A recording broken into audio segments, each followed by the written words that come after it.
অনেক দিন আগে এক গভীর জঙ্গলে পশু পাখিদের এক শান্তিপূর্ণ গ্রাম ছিল। সবাই মিলেমিশে থাকত। হাতি, বানর, টুনটুনি, হরিণ, এমনকি ধূর্ত শেয়ালও। একদিন ভোরে টুনটুনি নদীর ধারে গান গাইতে গাইতে হঠাৎ কিছু ঝলমলে দেখতে পেল। কাছে গিয়ে দেখে জলের নিচে সোনার মতো চকচকে পাথর।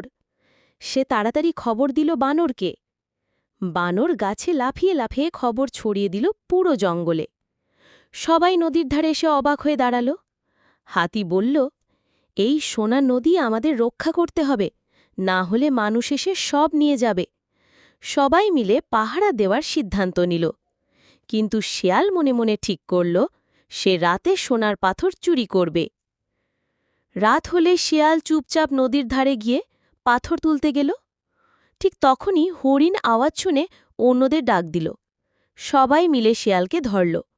শেয়াল লজ্জা পেয়ে ক্ষমা চাইল আর প্রতিজ্ঞা করল, এখন থেকে সেও নদী পাহারা দেবে।